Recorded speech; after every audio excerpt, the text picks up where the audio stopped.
No muss, no fuss, you know, no excuses. Life gets in the way, and then you kind of want to throw everything out the window. Which is amazing, and I feel like, hello, how did you not do this sooner? Hi everyone, I'm Audrey, and welcome back to Chapter in Converse. Today's video is going to be all about my 2019 bookish goals, and for me, this is really a little bit of a roadmap for 2019, which involves my reading, my writing, and Booktube. Since I'm new to Booktube, I want to have a little bit of structure to things for me there, and then when it comes to my reading, there's a lot of lack of structure in that I really just kind of go with what feels right for me when it comes to picking books and picking the next book I'm going to read. But I thought it would be fun to have that roadmap, give myself some goals, give myself some milestones, and just kind of see where it takes me. So my first goal is going to be my Goodreads reading challenge, and that's going to be 52 books for 2019. So I'm going with the simple math, 1 book a week, 4-ish books a month. It feels reasonable, it feels doable.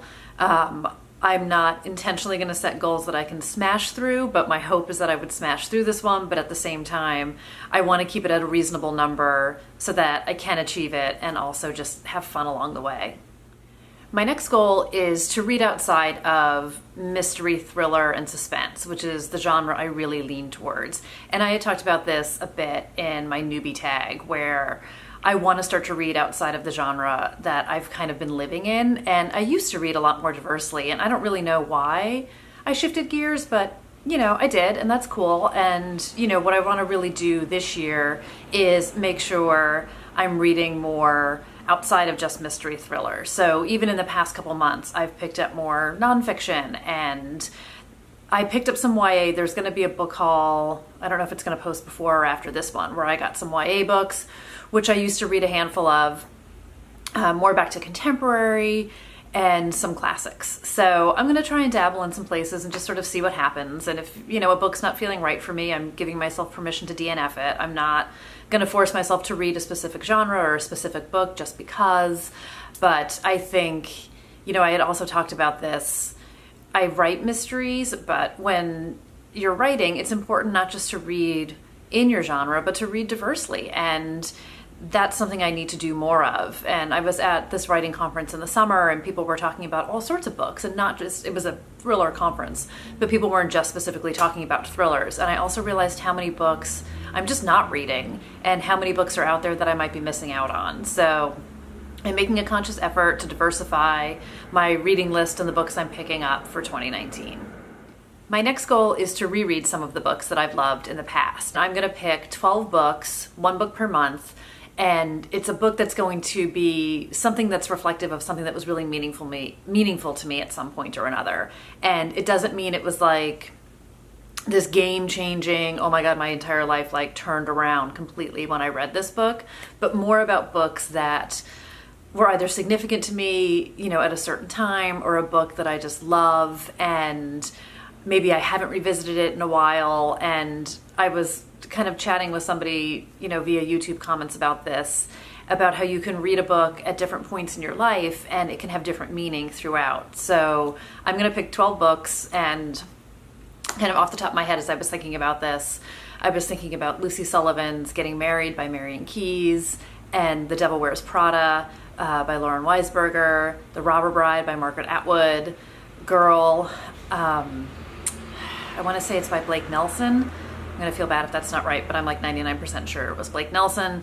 So there was kind of this period, there's going to be sort of like this coming of age books, or sort of single ladies kind of books, and then some of the mysteries that really, like Patricia Cornwell, her first book that really got me down that path of her books. So I'm putting together a list. I'm going to do a whole separate video on that. But my hope, because I reread The Secret History this year, and I loved it the first time I read it. I loved it even more this time round, and I think I had a different level of appreciation for it. So my hope is that's what's going to happen with these 12 books that I pick, and not that I'm going to read them and be like, well, what were you thinking? This is not actually a good book. But I do think that, you know, where we are in our lives at the time we're reading a book plays a huge part in what we're picking and what we get out of books. So I'm excited to revisit some books from my past. And I'm going to do, like I said, one a month, and we'll see at the end of 2019 what my thoughts are on those books. My next goal is about the books I purchase and bring into my life. So I really want to focus on buying the books that I love and that I want to be a part of my collection. I do have a tendency to randomly pick up books, maybe based on cover, maybe based on, somebody else's review, or that random feature online where it's, you liked this, why don't you check out this one? So I've gone down the rabbit hole many times. I've certainly purchased books that I didn't like, or I've purchased books that I never wound up reading and unhauled without even reading them. So I just want to be more conscious about where I'm putting my money and make sure that my collection is reflective of the books that I really love. And kind of in part with that is to take more advantage of my library and, the ebooks and the audiobooks and the physical books that are free through them. And maybe it's a matter of starting to read a book through there and then purchasing it because I love it. This goal isn't about not stepping outside my comfort zone and picking up new authors or new books or things I haven't heard much about, but it's more about where I'm putting my money. So I know I've done a few hauls. Part of the idea of these sort of year-end holiday hauls that I've done is to set myself up to be in a good place in 2019, but it's more about just being mindful about what I'm buying and not just sort of mindlessly purchasing books. And I mean, here's the thing. I do not want to see a physical book be a thing of the past. At the end of the day, my number one choice of what to read is always going to be to have a physical book in my hands. But I think Amazon will be okay if I kind of take my foot off the gas for a little bit.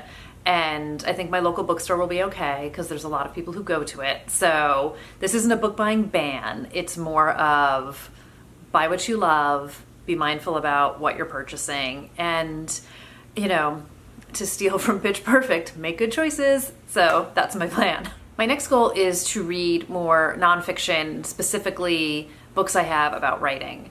And I have books about inspiration, I have books about craft, I have books about, the technical side of how to revise and, how to structure your novel and how to get published and how to approach agents and all of these things.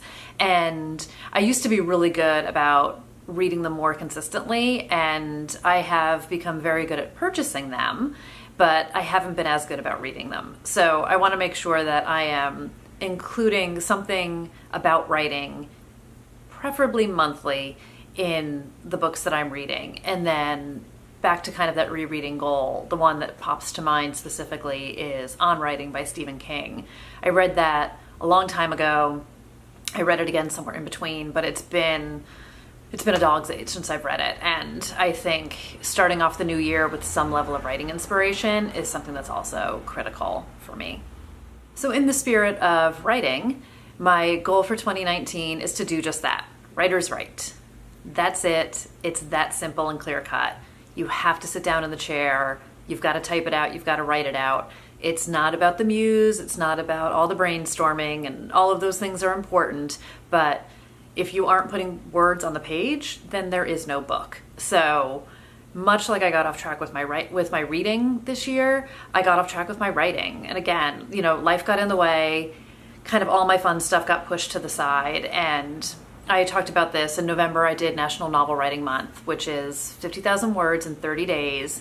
The whole point is to kickstart a new book, to get you writing, to get you into the habit of it. And I did it, and I did it successfully, and I cracked 50,000 words, and I was proud of myself, and I was excited to be doing it.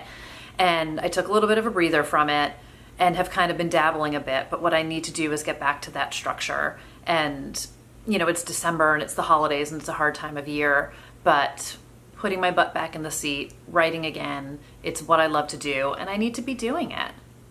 My last goal is about Booktube, and it's simply be here, be consistent, engage with the community, create fun content, and have a good time with it.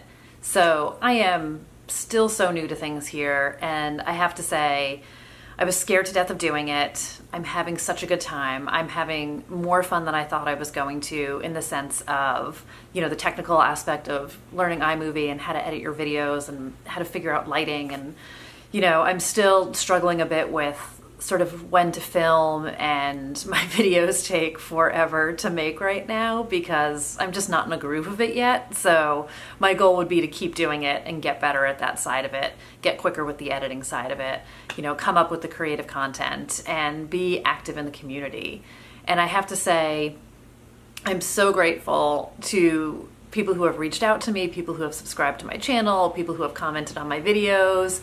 It's been so cool. It's so fun getting to meet people. It's so fun getting to talk about books and, you know, to talk about all the things that we love. So I'm having a blast. When I was kind of silently in the background and just watching people's videos and thinking about doing this for quite a long time, I was so impressed by how engaging people were and, you know, had heard how warm the community was and how welcoming, and that's 100% been my experience. So I'm loving it. I'm loving doing this, and I'm excited to just get better at it in 2019 and do more of it. And this is an area where I need to have some structure, and I'm kind of this person who is structured in so many ways, but when it comes to my creative side, I'm not. And I'm a pantser when I write, which means no outline. You go where the story takes you. You don't have much of a game plan. You fly by the seat of your pants. And I very much approach reading in that way, where I will read whatever I feel like reading next. I'm not great at sticking to some sort of fixed schedule, which is why, with the exception of readathons, you will not see me do a TBR. I will do things like I said, I want to plan to reread certain books next year, which I'll put on my list, but I'm not going to say this one's happening in January and this one's happening in February. I'm just going to go where it takes me.